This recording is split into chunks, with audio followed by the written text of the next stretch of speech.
जय जय श्री श्याम भक्तों आज आपके लिए एक ऐसी सच्ची कहानी लेकर आया हूं जिसे सुनकर आपका बाबा खाटू के प्रति जो विश्वास है वो दोगुना हो जाएगा। लेकिन इससे पहले अगर आप खाटू भक्त हैं तो अपना धर्म निभाइए, चैनल को सपोर्ट कीजिए, सब्सक्राइब कीजिए, क्योंकि बाबा ये नहीं कहता कि जो मेरी कीर्ति का गुणगान करता है उसको सपोर्ट ना करो, उसके चैनल को सब्सक्राइब ना करो। तो सबसे पहले आप अपना धर्म निभाइए। दोस्तों आज की जो कहानी है वो हाल ही में घटित हुई है।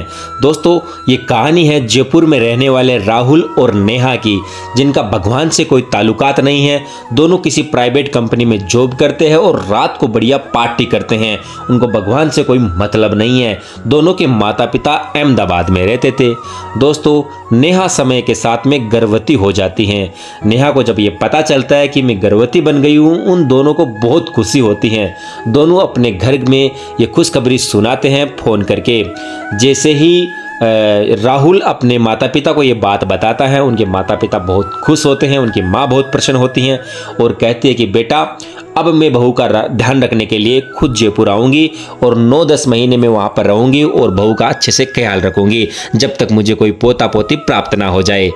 तो नेहा ने कहा राहुल से कि अपनी माँ को यहाँ मत बुलाओ, वो पुराने स्वभाव की है और मेरे और उनकी अच्छे से नहीं बनती है, मैं उनके साथ में सजेस्ट नहीं रह पाऊँगी, आप उनको मत बुलाओ, मैं यहाँ कोई मेरी बाई रख लूँगी काम करने के लिए और मैं खुद से अपना ध्यान रख लूँगी। दोस्तों राहुल ने अपनी माँ को मना कर दिया कि तुम मत आओ, ये सेट हो जाएगी यहाँ पर। उनकी माँ को अच्छा तो नहीं लगा, लेकिन उन्होंने अपने बेटे की बात मानी और कहा कि बेटा कोई बात नहीं, लेकिन बहू का पूरा ध्यान रखना। दोस्तों जैसे जैसे टाइम बीतता गया, नेहा अब 8 महीने की गर्भवती हो गई थी। उन्होंने काम करने के लिए घर में एक बाई रख ली थी, लड़की रख ली थी। लेकिन दोस्तों 8 महीने के भीतर जो पीरियड चल रहा था उस समय उनकी जो काम करने वाली बाई थी वो एक दिन छुट्टी पर थी, कोई ज़रूरी काम हो गया था, वो नहीं आ पाई। नेहा घर पर अकेली थी और राहुल ऑफिस गया हुआ था।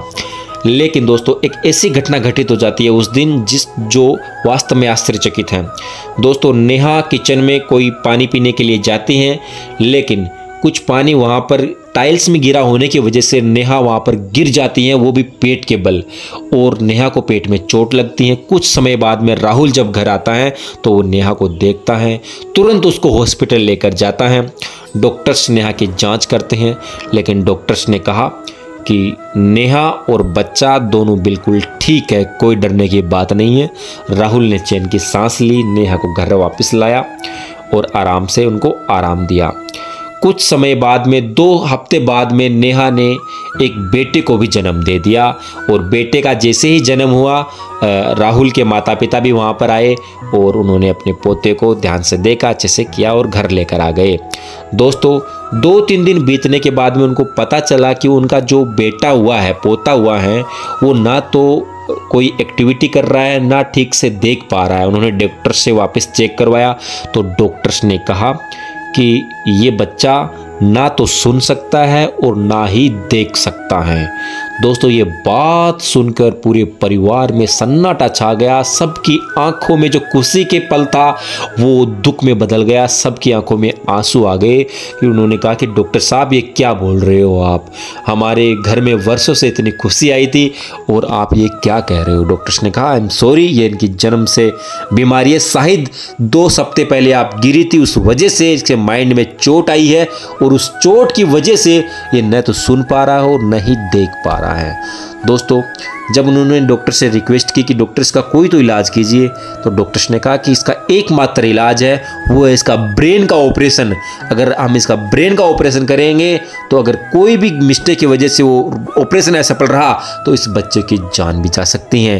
इसलिए आपके पास में जैसा है वैसा है, आप इसको ले जाइए, बाकी आपकी मर्जी, आप कहोगे तो हम इसका ऑपरेशन कर देंगे। दोस्तों सभी रोते हुए घर लौट आते हैं। लेकिन दोस्तों घर लौट आते हैं सभी बहुत उदास हो जाते हैं और जैसे जैसे समय बीतता जाता है ऐसे करते करते 3 साल बीत गए। उनका पोता न तो सुन पाता था न देख पाता था, कोई एक्टिविटी वो नहीं करता था। घर में खुशी तो थी लेकिन बहुत ही निराशाजनक। एक दिन उनकी पड़ोसन सब बैठे थे घर में और उनकी पड़ोसन शाम के समय प्रसाद देने के लिए उनके घर आती है और जब राहुल की माँ उनसे पूछती है कि ये प्रसाद कैसे बांट रहे हो आप, तो उन्होंने कहा कि ये प्रसाद बाबा श्याम का है, खाटू श्याम का है। मेरे बेटे की नौकरी नहीं लग रही थी, मैंने बाबा से मन्नत मांगी और 1 महीने के अंदर अंदर मेरे बेटे का सरकारी जॉब में नंबर आ गया। ये उसी बाबा का प्रसाद है, मैं 11 के दिन बाबा के दर्शन करके आया हूँ। तो उस घर में तो नेहा राहुल तो भगवान को मानते नहीं थे, उनकी जो माँ थी राहुल की वो मानती थी। लेकिन उनकी माँ दोपहर को उन पड़ोसन के घर जाती हैं, उनसे पूछती है कि बाबा श्याम का मंदिर कहाँ है और कैसे उनकी पूजा करते हैं, आप हमें बताएं। तो उनकी माँ कहती हैं कि आपका जो पोता है वो बिल्कुल ठीक हो सकता है, आप बाबा श्याम से आराधना कीजिए, उनकी पूजा कीजिए और हो सके तो एक बार उनके दर्शन करके आ जाइए, हाथ जोड़कर वहाँ से विनती कर लीजिए, मेरा मानना है कि आपका पोता बिल्कुल ठीक हो जाएगा। दोस्तों, राहुल की माँ ऐसे ही करती है, वो घर में श्याम बाबा की पूजा अर्चना करना शुरू कर देती हैं और 11 के दिन उन्होंने पड़ोसन के साथ में आकर खाटू श्याम बाबा से अपने पोते के प्रति, उन्हें पोते के लिए खाटू श्याम बाबा से मन्नत मांगी थी कि जैसे ही मेरा पोता ठीक हो जाएगा बाबा, मैं पूरे परिवार को आपके चरणों में समर्पित कर दूंगी। दोस्तों, वो घर चली जाती हैं, फिर से वो अगले दिन खाटू श्याम बाबा की पूजा करती हैं। लेकिन एक ऐसी घटना घटित होती है जिसे सुनकर आप भी चौंक जाओगे। अब वीडियो को आपको पूरा देखना है, इस कहानी का पार्ट 2 स्टार्ट होने वाला है। दोस्तों, जैसे ही माँ जो है पूजा करती हैं, उस समय एक बिल्ली घर में आती हैं और उस बच्चे के ऊपर वो बिल्ली चढ़ जाती हैं। जैसे ही वो बच्चा बिल्ली चढ़ती है, वो बच्चा जोर से चिल्लाता है। उनकी दादी दौड़कर आती है और देखती है कि वहाँ पर एक बिल्ली थी, उसको भगाती हैं, बच्चे को गोद में लेती हैं।